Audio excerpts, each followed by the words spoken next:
Hola, ¿qué tal amigos? ¿Cómo están? Muy buenas noches. Yo soy Esdras Chabot y esto es Dinero y Poder. La Procuraduría General de Justicia del Distrito Federal instaló el Consejo Consultivo de esa dependencia para mejorar la impartición de justicia en la capital del país. Está integrado por exprocuradores que analizarán temas de política pública y política criminal. Están Sergio García Ramírez, Ignacio Morales Lechuga, José Antonio González Fernández, Humberto González Treviño, Diego Valadez, Bernardo Batis y Rodolfo Félix Cárdenas son parte de este Consejo Consultivo. La Procuraduría señaló que está en puerta la transformación de la justicia, por lo que será importante la aportación que cada uno de los exprocuradores haga según su conocimiento. Y nos acompaña aquí en el estudio de Dinero y Poder Miguel Ángel Mancera, Procurador General de Justicia del Distrito Federal. Miguel Ángel, muchísimas gracias por estar aquí con nosotros. Hola, buenas noches, con mucho gusto. Ernesto ¿Qué tal? Buenas noches. ¿Por qué hacer un consejo consultivo? Bueno, esta es parte de una nueva estructura que se está dando a la Procuraduría, en donde se busca transparentar una serie de, digamos, de tramos de actuación. Ya tenemos un consejo que actualmente se ocupa de la transformación de la policía judicial hacia policía de investigación.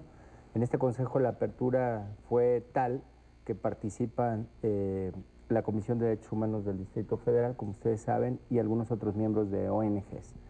Ahora de lo que se trataba, bueno, era de ver los temas, digamos, de la transformación macro de la Procuraduría en general y cómo buscar opiniones o cómo tener una fuente permanente de opinión que fuera mejor que quienes ya estuvieron en la propia institución y quienes tuvieron algunas fallas, aciertos, como todos lo tenemos. Entonces, se empezó a platicar, empecé yo a platicar con algunos de los exprocuradores y la verdad es que todos estuvieron muy abiertos a poder integrar este consejo, se vieron muy receptivos, empezaron a platicar de sus sentires, de sus opiniones jurídicas.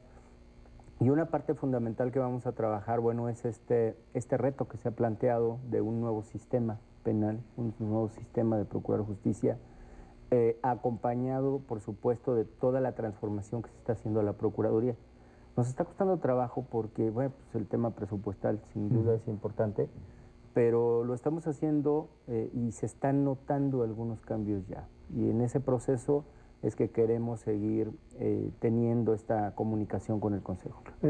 Son opiniones distintas, hay procuradores que estuvieron ahí y que de una manera pues cada quien hizo lo que pudo hacer o lo que supo hacer, y ahora de lo que se trata es de, digamos, darle una línea de continuidad a una Procuraduría que ha tenido que combatir también contra rezagos importantes. La Procuración de Justicia en México sigue siendo una asignatura pendiente en muchos casos y que tiene que ver con esta relación entre el propio Ministerio Público como tal y los jueces. ¿Cómo avanzar en eso, Miguel? Sí, la verdad de las cosas es que uno de los temas fundamentales ahora está siendo el de la capacitación. Ya lo hemos visto ahora con el documental de Presunto Culpable, que más allá de todo lo que implicó y todos los tramos en donde participamos directamente en la Procuraduría, lo que le decía yo a la gente que está en la institución es que no solo hay que tener el nombramiento, no solo hay que ser Ministerio Público, sino hay que parecer Ministerio Público. Esa no parecía Ministerio Público, parecía hasta actriz, digamos. Yo lo que estoy seguro es que tú lo que debes de transmitir es seguridad. Mira, tenemos por ahí algún call center en el Consejo Ciudadano y las personas que atienden las llamadas, por ejemplo, de extorsión, tienen frente a sí un espejo y ellos tienen que estar viéndose para saber que están transmitiendo seguridad y están transmitiendo confianza. El Ministerio Público igual. O sea, si tú eres un Ministerio Público que está inseguro, que está platicando, está bromeando, tiene que estar concentrado en su trabajo, ya sea que forme parte de un órgano de acusación, porque la respuesta pudo haber sido la misma, en el sentido de, bueno, hay elementos para acusar y por eso estamos acusando, pero no, digamos, con esa displicencia, ¿no? Entonces, eso es lo que estamos buscando que se cambie en la atención misma, en la recepción y en la comunicación con los jueces igual. ¿Ese Ministerio Público que apareció en la película sigue funcionando? Está en el Instituto de Formación, otra vez con una capacitación obligada a fin de afinar los detalles que se advirtieron ya y que fueron muy elocuentes. Sí, ya se volvió famosa Macario. Sí, nosotros tenemos ahorita en México un problema importante en materia de seguridad. Toda la cadena de justicia tenemos un problema: procuración, impartición, administración, la misma policía y los reclusorios, todo el camino. A ustedes que están en una de estas partes, ¿qué sugerencias habría para que esta institución de Ministerio Público pueda funcionar de una manera más adecuada? Ha habido discusiones de si los juicios orales, por ejemplo, pueden funcionar mejor en materia de impartición. Correcto. Discutimos en términos de policías y el mando único, que por ejemplo aquí en el DF así funciona, Así es. sería mejor para todos los estados. Pero ahí en medio de estas dos, la institución Ministerio Público ha sido muy criticada en muchas ocasiones por este monopolio que tiene el Estado de procurar la justicia para el caso penal. Sí. ¿Ven ustedes alguna forma de modernización de la institución en sí misma, de cambios jurídicos que permitieran que fuese más eficiente? Sí, estamos ahora trabajando precisamente en tramos que tienen que ver con salidas alternativas. ¿Qué quiere decir esto? Quiere decir que en muchos de los casos debemos de terminar con la problemática penal a través de algo que no está acostumbrado el Ministerio Público, que son las mediaciones y que son las conciliaciones. Entonces, hay una gran carga penal y uno de los éxitos que puede tener el sistema acusatorio es la despresurización. ¿Sí? Si nosotros logramos esa parte de despresurización, bueno, pues después nos vamos a quedar con la parte dura. La parte dura me refiero a homicidios, secuestros, violaciones, en donde el trabajo sí tiene que ser, creo yo, de manera muy cuidadosa. En la implementación del nuevo sistema le daremos preferencia a delitos patrimoniales, a delitos que no sean tan severos, porque actualmente nuestra sociedad no está preparada para lo que vivimos. Yo acabo de vivir un evento en donde tuvimos un denunciante, se logra la captura del probable responsable y en el momento que tú le dices, oye, necesito que vengas a denunciar, necesito que lo señales, no, sabes que no, prefiero revisarlo, verlo con calma, después. Si a eso le agregas y tú le dices, mira, tienes que estar frente a frente, va a estar su abogado, te van a cuestionar, te van a poner en duda el dicho, etcétera, etcétera, creo que se vuelve más complicado. Entonces, vamos a ir dando pasos seguros, vamos a empezar a trabajar con todo lo que se tiene que despresurizar, que creo que sí es un gran tramo. Ya lo hicimos cuando salió del ámbito penal, por ejemplo, los choques, que eran más de 75,000 y a veces hasta más de 100,000 asuntos que se tenían que atender. Ahora lo estamos haciendo con la salida de las lesiones leves, que a veces es por una bofetada, a veces por un araño, a veces por un rasguño. Entonces, yo creo que cuando empezamos a quitar esa carga penal, empezamos a tener algo que es la especialización.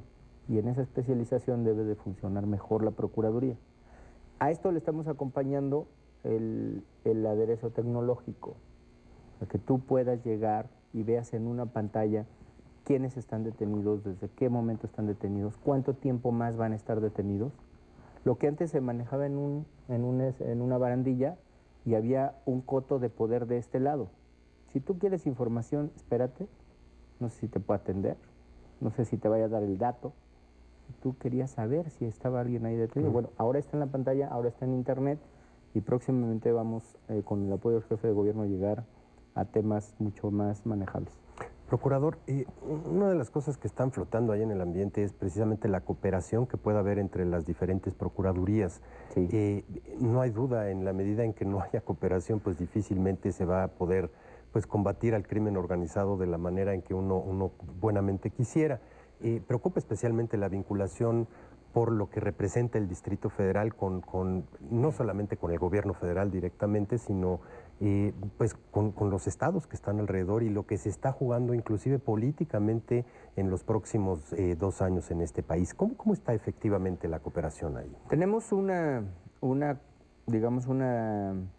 confederación, una conferencia de procuradores en donde todos estamos en diversos momentos reunidos, concentrados y trabajando en una misma línea. Además de eso, se disgregan y se van ocupando por regiones. Nosotros estamos en la región centro, donde está Puebla, Tlaxcala, Guanajuato, Querétaro, Estado de México, etcétera. Todos los que estamos en la región centro. Y en la región centro lo que estamos planteando, que ya se expuso alguna vez, es primero el comando ministerial. Es decir, que todos tengamos los mismos ordenamientos, la misma eficacia jurídica y, el mismo tratamiento de ciertos delitos. Y la otra parte es la línea operativa de policías de investigación. Todavía con mayor especificidad, estamos ahora trabajando con el Estado de México estamos en contacto permanente, como lo anunciaron en su momento el gobernador y el jefe de gobierno. El procurador y yo estamos ya trabajando algunos protocolos para poder tener una actuación cada vez más efectiva. ¿Cuáles son los flagelos que siguen golpeando de manera importante? Al menos en esta ciudad sería el robo transeúnte, y tenemos una marcada disminución del robo de vehículos, pero creo que todavía hay que apretar mucho más en ese rubro, en el robo de vehículos, porque sin duda el robo de vehículos es un instrumento para quien quiera cometer el delito. Sí, claro. Siempre que encuentras a alguien que cometió el que quieras, homicidio, secuestro, secuestro express, o porque estaban haciendo uso indebido en los casos de los taxis, o porque robaron un vehículo, ¿no?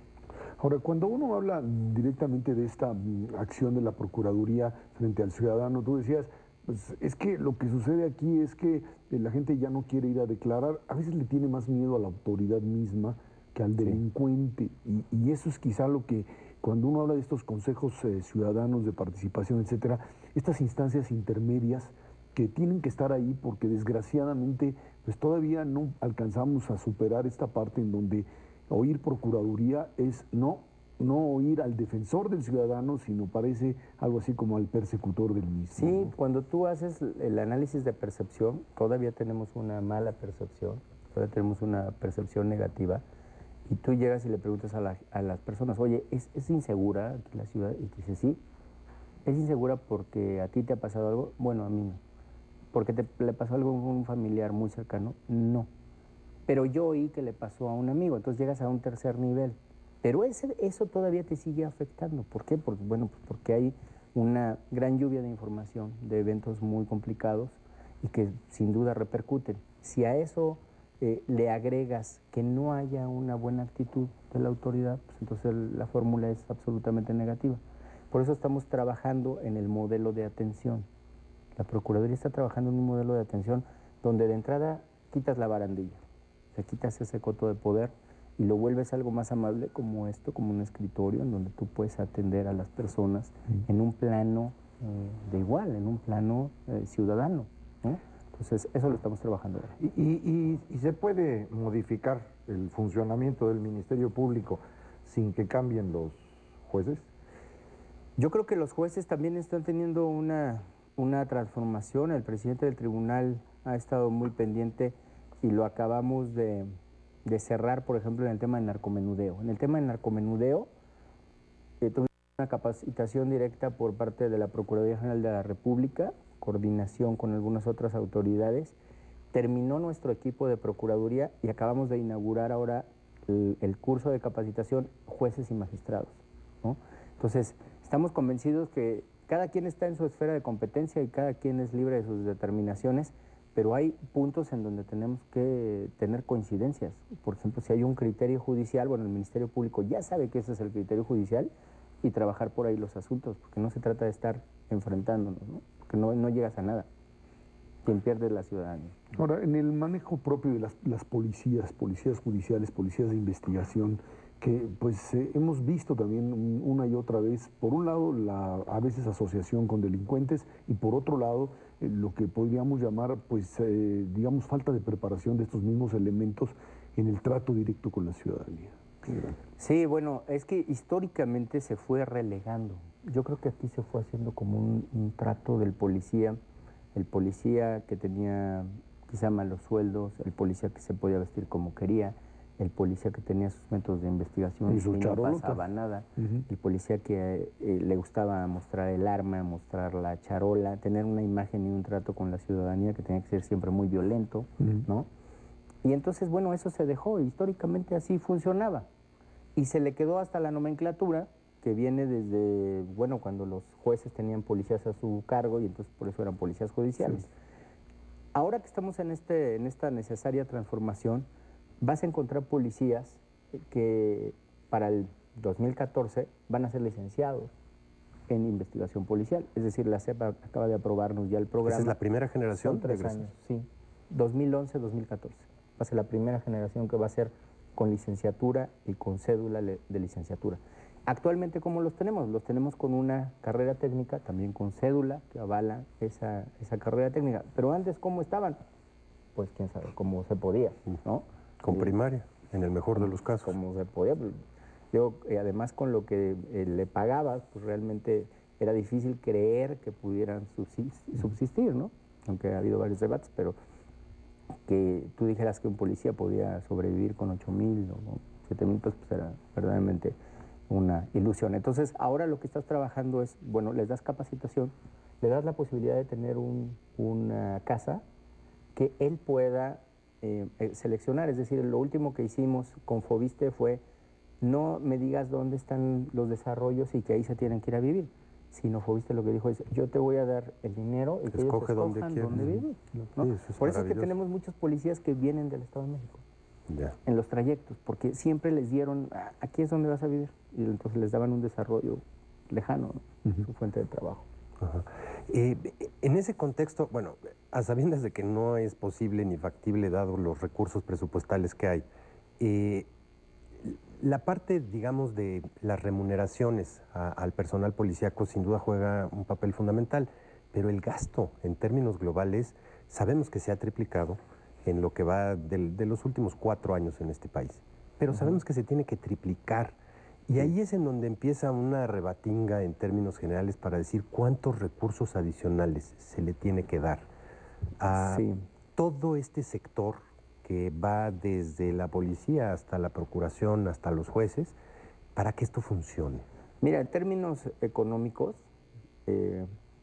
como dice ahí, dinero y poder, yo te diría, en el rubro de dinero estamos muy complicados porque a nosotros tenemos un gasto operativo que no puedes mover porque prácticamente es capítulo 1000, nada más el pago de nóminas, sueldos y salarios, en donde estás manejando cerca de 4,000 millones.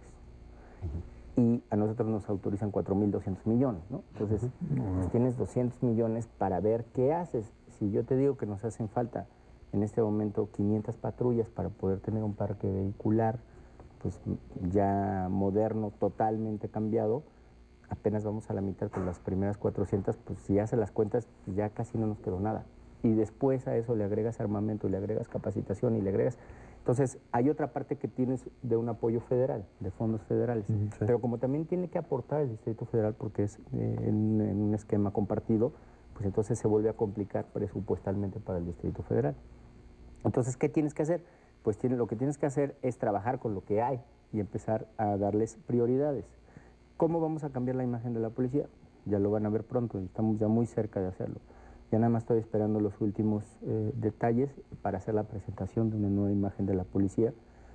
Por eso cambiamos la imagen de las patrullas, por eso estamos cambiando la imagen del Ministerio Público y vamos a empezar con la policía. Paradójicamente, parecía que, bueno, tú llegas a pedir un trabajo para vender libros o para ser representante, de casa en casa ya ves, necesita traje y corbata, si no, no puede trabajar aquí. Correcto. Pero nosotros no lo teníamos así, entonces pues, los ministerios públicos pueden ir como quisieran.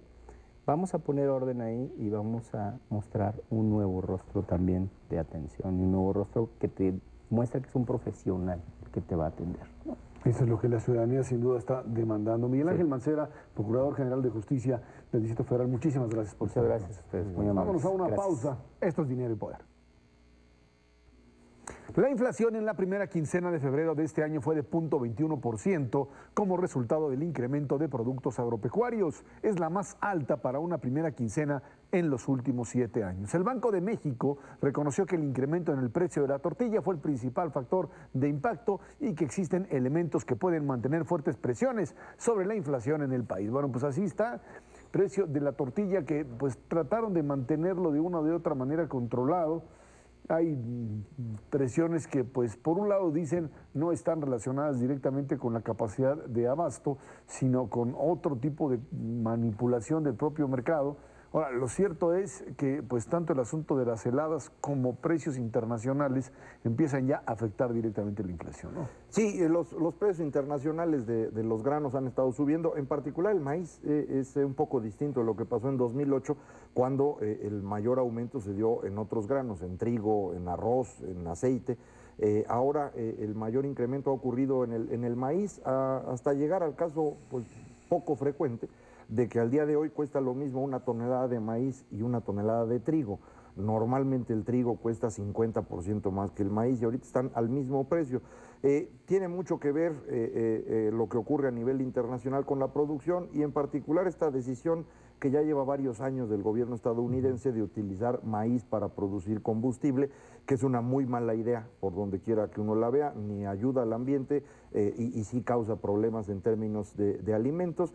La razón fundamental por la que la siguen utilizando en Estados Unidos es porque eso les permite subsidiar a los productores de maíz y bueno, eso políticamente siempre cuenta. Rentable. Pero para nosotros pues sí es un problema porque al subir el precio internacional, que es la referencia, bueno, pues también sube el precio aquí en México y este fenómeno poco a poco se ha ido trasladando a la tortilla y bueno, eso es el origen de esta presión. No es un problema de que no haya maíz, es simplemente a nivel internacional es más caro, fundamentalmente por la razón que comentaba. Ahora, si uno ve la evolución de los precios internacionales del maíz, este levantón de precios viene desde prácticamente agosto, septiembre del año pasado, en donde en un periodo relativamente corto de tiempo ha subido 50% a nivel internacional. No ha pasado, como bien lo dice Macario, lo mismo con el precio del trigo.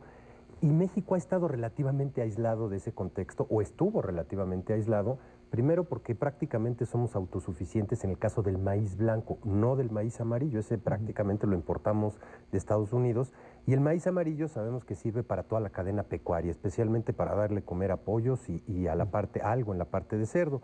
Ahí sí ya empezamos a tener problemas serios de presiones inflacionarias que eventualmente van a tener pues una problemática. Y en el resto de los bienes alimentarios, en donde sí somos importadores netos importantes de trigo, más o menos producimos la mitad de los requerimientos del maíz, de trigo, el resto viene de importación, ahí no ha aumentado el precio. ¿Qué pasa en estos últimos 3, 4, 5 semanas? Primero un choque de oferta importante, pues viene el anuncio de las heladas y los estragos que causó en términos de la producción, de la oferta que vamos a tener durante este año de maíz blanco.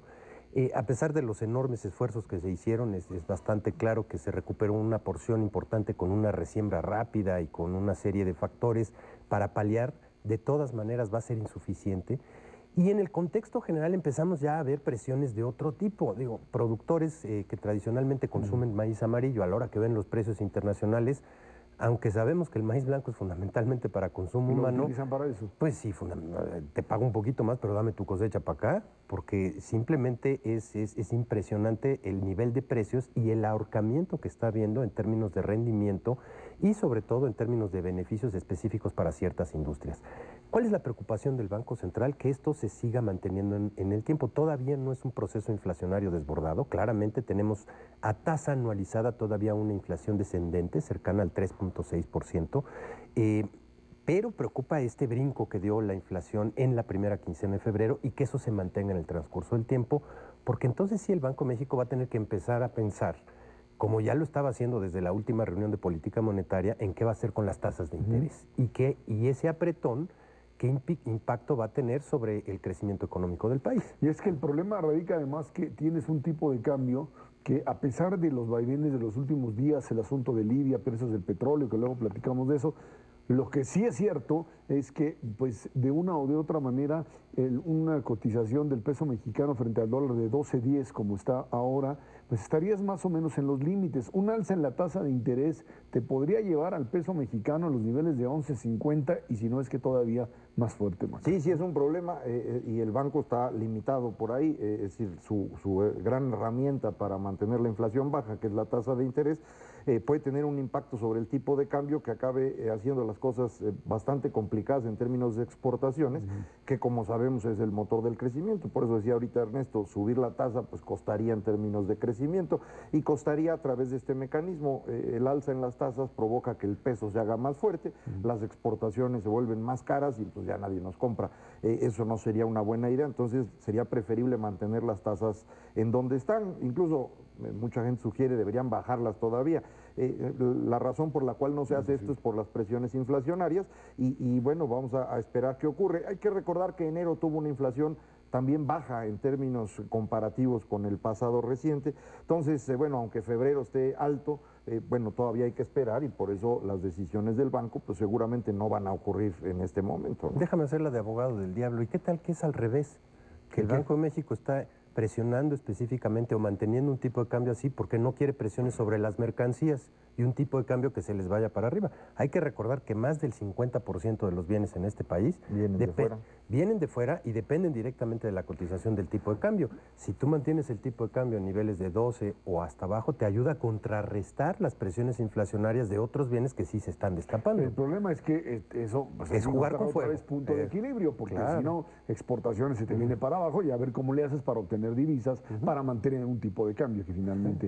Es la maravilla de las tasas de interés. Si tú subes las tasas de interés, efectivamente salen más baratas las importaciones y en consecuencia no hay inflación, pero a cambio dejas de crecer. Entonces sí se aplica en el corto plazo, en el caso de México, este trade-off, como dicen los economistas, este intercambio, crecimiento con poca inflación o bien la inflación controlada, pero pues la economía estancada, ¿no? Y esto porque en las últimas semanas se habla ya de crecimiento económico otra vez por arriba de 4% para este 2011. Cercano al 4%. O cercano al 4%, ¿sí? Pero bueno, diríamos que a ver qué es lo que opinan las gentes, digamos, de los sectores externos, en donde es claro que dada la situación política en África del Norte, en los países árabes, y dada esta situación también en Europa, pues no está tan garantizado un crecimiento importante para este año, ¿no? Bueno, en Estados Unidos siguen pensando que van a crecer más de lo que habían pensado antes, y si ellos crecen, pues nosotros vendemos.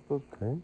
Y en ese contexto nuestras exportaciones siguen creciendo a pesar de tener un tipo de cambio pues, que lleva ahí planchado cerquita de los 12 pesos por dólar desde hace un buen rato. Porque así como nos caímos al 6% con una economía norteamericana hundida, ¿sí? Ahora si la economía norteamericana sube, el resto del mundo no nos importa. No, realmente no nos importa. No nos importa. Bueno, vámonos a una pausa, regresamos, estamos aquí en Dinero y Poder. Este miércoles será presentada la consulta ciudadana para decidir si PAN y PRD en el Estado de México van en alianza para la elección de gobernador. Los dirigentes estatales de estos partidos confían que un porcentaje alto de los mexiquenses participe en esta consulta. La pregunta para la población será si está de acuerdo o no con la alianza político-electoral entre ambos institutos. Si la respuesta es positiva, las dirigencias estatales tendrán que postular un mismo candidato que compita por la gubernatura en las elecciones del 3 de julio. Nos acompaña aquí en el estudio de Dinero y Poder Luis Sánchez Jiménez, presidente del PRD en el Estado de México. Luis, buenas noches, gracias por estar con nosotros. Hay consulta, ¿verdad? Hay consulta, gracias Macario, gracias por la invitación a Dinero y Poder. No tengo una ni la otra, pero con todo gusto aquí estamos acompañándoles. Oye, pero a ver, dime. ¿Cómo van a ir a una consulta que de una manera muy clara termine por definir quién es el candidato, independientemente de todos los que ya pidieron licencia en el PRD? Pues nosotros creemos que la mejor forma de dirimir un conflicto interno tan fuerte, tan grave, es con la opinión del pueblo. Y se ha dicho que el pueblo no es tonto, ¿verdad? Lo han dicho por ahí. Dicen que tonto es el que cree que el pueblo es tonto. Bueno, pues que nos diga el pueblo si está de acuerdo en que el PRD y el PAN vayan juntos para enfrentar a un grupo muy poderoso que se llama el Grupo Atlacomulco, poderoso económicamente, ahí sí, y políticamente. Entonces, pues dejemos al pueblo esta decisión. Me parece que eso es lo mejor. Eso lo plantean las presidencias estatales de los partidos del PRD y del PAN, pero dentro del Partido de la Revolución Democrática se dice que ya incluso hay una corriente de militantes que pidió licencia, como el propio López Obrador, para no participar en esto. ¿Esto es cierto? Hasta el momento no se ha recibido ninguna otra carta como la de López Obrador por nadie más. Hasta el día de hoy, hace unas horas que yo tenía conocimiento de ello. Hay quienes han dicho que ya están solicitando, pero no hay ningún documento de por medio, ¿no? Entonces, creo que es una parte también que pues usan para tratar de confundir. No hay, y aun cuando existiera una parte del partido en el Estado de México que hiciera ese recurso, que por cierto no existe en los estatutos, no hay licencias para irse a actuar en contra del partido un ratito y ya después regresan, eso no es válido ni existe. Aun cuando una parte del partido hiciera eso, insisto, sería una parte menor del partido, porque muy mayoritariamente en el Estado de México, tanto los consejeros estatales como en los municipios, hay una intención de ir en una alianza con el PAN, ¿no? Pero bueno, eso es al interior del PRD, igual lo mismo con el PAN, Pero más allá de los partidos, la ciudadanía que dice, eso es lo que nos interesa saber. Luis, ¿cuál va a ser el mecanismo específico que van a hacer para hacer esta consulta? En el entendido de que pues, los que no están de acuerdo con esto lo van a cuestionar de entrada. ¿Cuál va a ser ese mecanismo de transparencia para decidir si van o no van? Lo primero que estamos obligados es a hacer un proceso transparente de la consulta. Y por eso es que nosotros optamos porque los partidos políticos estuvieran al margen de la organización y de la aplicación de la misma. Encargamos a un organismo de la sociedad civil, bueno, 2 organismos de la sociedad civil, a Consulta Ciudadana y a Propuesta Ciudadana. Consulta Ciudadana la dirige Rogelio Gómez Hermosillo, y ellos van a hacer todo, desde la planeación, la aplicación de la consulta, y nos van a dar los resultados a los partidos. Correcto. Propuesta Ciudadana, que dirige Sergio Aguayo, va a conformar un consejo de personas reconocidas de la sociedad. Ellos darán los nombres, no puedo darlos, soy yo, están integrándolo, que sean como el árbitro, el que vea y constate que todo esté de acuerdo a reglas preestablecidas, que sea transparente, que sea democrática la consulta, que las personas que vayan y emitan su opinión, pues realmente cuenten, pues, y sea transparente todo. Por eso, estos mecanismos nos permiten decir que será un plebiscito a la ciudadanía, el primero, por cierto, del Estado de México, donde la ciudadanía decidirá. Esto es innovador, incluso no existe ningún otro ejercicio en todo el país de este tipo, y lo hacemos porque me parece que bien vale la pena el Estado de México. Aquí son casi 10,5 millones de votantes, de electores, es el padrón más grande del país. Entonces creo que vale la pena que los partidos, que han sido acusados, por cierto, de partidocracia, nos abramos a la sociedad, y con una participación, con lo que llamamos de democracia participativa, pues determinemos cosas. Abierta a todos. Abierta a todo mundo. ¿Y no esperan una cantidad muy importante de priistas votando ahí en contra? ¿Cómo le van a hacer para filtrar? Tienes razón, Ernesto. Mira, de inicio yo me opuse a esta consulta, justamente por ese riesgo que se corre. El gobernador del Estado de México ha hecho absolutamente todo lo que ha tenido a su alcance para evitar que los partidos opositores al PRI en el Estado de México se pudieran unir.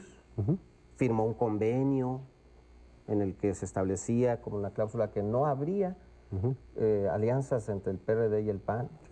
Después, como eso se le vino abajo, hizo una ley que es conocida como la Ley Peña, donde quita las candidaturas comunes, reduce los tiempos de campaña, los de precampaña, mueve ahí algunas normas para facilitarles a ellos la operación.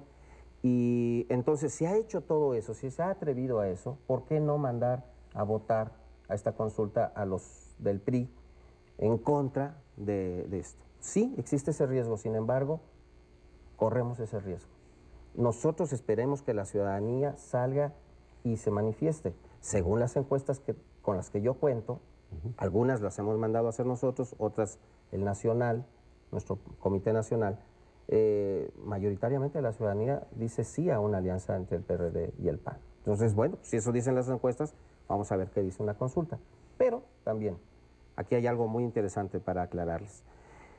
Va la consulta y al mismo tiempo va una encuesta. Una encuesta, una casa que todos reconozcan, una encuesta que se pueda auditar. Y será una encuesta con la misma pregunta que se haga en la consulta, con toda la metodología, en casas, cara a cara, un cuestionario, y vamos a comparar ambos resultados. Para ver si no hay mano negra. Así es. En la consulta podrá tener un sesgo, es probable, ¿no? Pero la encuesta no. Entonces, bueno, es un mecanismo que hemos encontrado para balancear. para balancear, para que no solo pese una, sino ambas en la decisión. Macares, ¿qué tiene? Es muy complicado hacer política con Andrés Manuel y su grupo, creo yo, porque no hay nunca reglas estables. Es decir, el PRD durante toda su historia promovió estos mecanismos de democracia directa, como por ejemplo el plebiscito, el referéndum, etcétera. Pero ahora que se quiere aplicar fue precisamente ese grupo el que trató de impedirlo. Ellos no quieren que se consulte a la ciudadanía. Ahora inventan esta cosa de la licencia temporal, que no existe en ningún partido político en ninguna parte del mundo. ¿Cómo se le hace para hacer política con grupos que pues no tienen reglas claras, que las van cambiando dependiendo de las circunstancias? ¿Cómo puede uno mantener unido al partido en esas circunstancias? Mayoritariamente el partido en el Estado de México está unido y en torno a estas decisiones que hemos tomado. Y es cierto, la democracia directa, la democracia participativa, pues es una bandera nuestra. Y quiero decirles algo más. El que se llama, o se autonombra el G8, Los grupos opositores a Nueva Izquierda. Así O es. los aliados de Andrés Manuel. Los aliados de Andrés Manuel, son los que al final de cuentas insistieron en que se hiciera esta consulta ciudadana.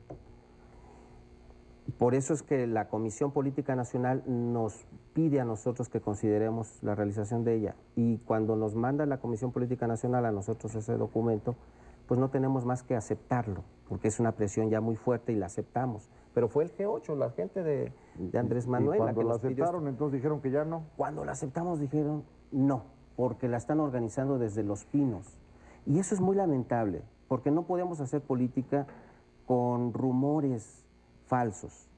Yo incluso estoy pues muy contrariado con esta actitud de Andrés Manuel, porque le he pedido incluso que nos dé una muestra, que nos dé una prueba de que la consulta está siendo organizada desde Los Pinos. Y no solamente yo renuncio al PRD, creo que estaríamos muchos dispuestos a renunciar al PRD. Esto no lo están haciendo desde Los Pinos. Hace un año nos reunimos el PT, Convergencia, PRD y PAN a platicar una posible alianza de los cuatro para enfrentar al PRI. Y sabíamos y teníamos plenamente conciencia de que así les podríamos derrotar. Pero después llega Andrés Manuel al Estado de México y parte esta alianza, esta unidad que teníamos de la oposición en el Estado de México. Es muy difícil hacer política así, sí es muy difícil hacer política así, sobre todo si no se respetan las reglas. En el PRD tenemos reglas y son, como todo en la democracia, hay minorías, hay mayorías. Pero aquí tenemos una regla que es 2/3 partes para decidir este tipo de acciones. Y en el Estado de México hemos tenido votaciones de más de 2/3 partes. Y ni así. Y ni así se respeta. Luis Sánchez, Alejandro Encinas dice que él sí va como candidato del PRD si no hay alianza con Acción Nacional. Los candidatos panistas que aparecen ahí, Luis Felipe Bravo Mena y otros más, pues no aparecen como candidatos que pudiesen ser bien vistos en el PRD. Si la alianza decide que sí va, el problema es que parece que candidato no hay. Dicen que andan buscando ustedes a un periodista descontento. ¿Quién puede ser candidato? En principio, si la consulta nos dice que sí, vamos a ir entonces a armar con el PAN una coalición. Vamos a entrar a un proceso de coalición. Vamos a hablar con Alejandro Encinas para pedirle que rectifique su actitud, porque él puede ser el candidato de esta coalición y un excelente candidato. O sea, hay que reconocer que Alejandro Encinas está muy bien posicionado en el Estado de México, ¿sí? Entonces, él podría ser un excelente candidato de esta coalición. Bien, si no quiere, bueno, tendremos nosotros que echar mano de otros personajes. Hemos hablado con muchos, hay personajes, hombres, mujeres en el Estado de México con reconocida trayectoria. Y esto de estar buscando un priista, bueno, nosotros, en efecto, hemos hablado con algunos militantes del PRI que incluso coinciden con nosotros. El Grupo Atlacomulco se ha enquistado en el poder. Quiero decirles, 1957 es el último gobernador del Valle de México, Gustavo Vaz, ¿sí? Desde entonces a la fecha, todos han sido de Toluca, o sea, más de medio siglo con gobernadores de Toluca. Entonces, hay un sentimiento en el Valle de México, incluso de los priistas también, de que siempre les imponen desde allá.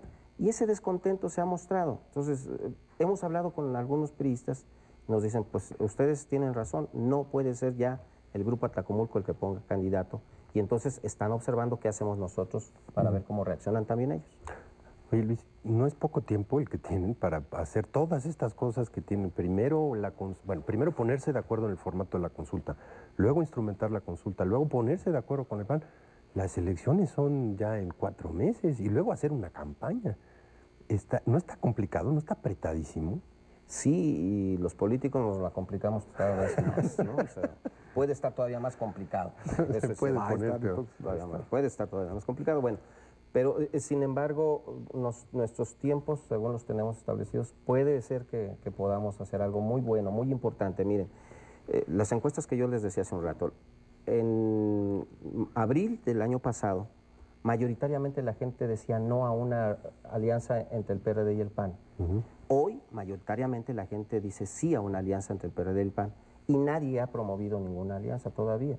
O sea, no hemos promovido, no hemos estado en las calles promoviendo y explicando por qué una alianza de este tipo puede ser mejor o le puede servir mejor a la sociedad y no el grupo tradicional en el poder. Entonces, me parece que entre los partidos y organizaciones diversas, que por cierto pronto saldrán a manifestarse a favor de todo esto, entre todos ellos creo que podemos hacer una excelente campaña, aunque nos dan 10 días de precampaña, es ridículo, pero esas son las reglas que impuso el gobernador, y luego 45 días de campaña, que para visitar 125 municipios, pues, de a 3 municipios por día, tampoco nos da, ¿no? Pero así, tan ridículo es en el Estado de México, pues el abuso de poder, ese poder totalitario. Pero nosotros confiamos en que la sociedad puede reaccionar. Luis, si finalmente Andrés Manuel López Obrador, el Partido del Trabajo y Convergencia postulan a un candidato, puede ser Encinas o no Encinas, y ustedes terminan en la alianza postulando a otro y el PRI a otro, pues va a ser muy difícil ganarle al aparato partidario con 2 candidatos opositores, porque apenas con una alianza opositora PAN-PRD junta, parecería que se le podría ganar al PRI. En ese sentido, una candidatura de Andrés Manuel, de algún candidato de Andrés Manuel por PT Convergencia, podría terminar con el sueño de la alianza. Sí, y podría ser que el sueño del Grupo Atlacomulco sea coronado. Es cierto, quien más aplaude todo esto, pues es el PRI y es el gobernador en el Estado de México, esa es una realidad. Ese es el riesgo y eso es lo que no quieren obedecer o no quieren entender. A mí me parece que lo que estamos haciendo o lo que se está haciendo en el Estado de México es que nosotros prestamos el territorio para una lucha que no tiene que ver con el Estado de México. O sea, es como el ring. Se subieron a este ring. Y lo que está peleando Andrés Manuel, lo digo con toda responsabilidad, es el candidato del 2012, que justamente él está peleando, que es la presidencia del partido, que en un mes estará discutiéndose y decidiendo, y es la candidatura en el Distrito Federal. Creo que es eso lo que se está luchando, se está peleando, y desafortunadamente agarran o tienen como rehén al Estado de México. Es muy difícil esta situación, pero ¿qué hacemos? A ver, tendríamos 2 posibilidades.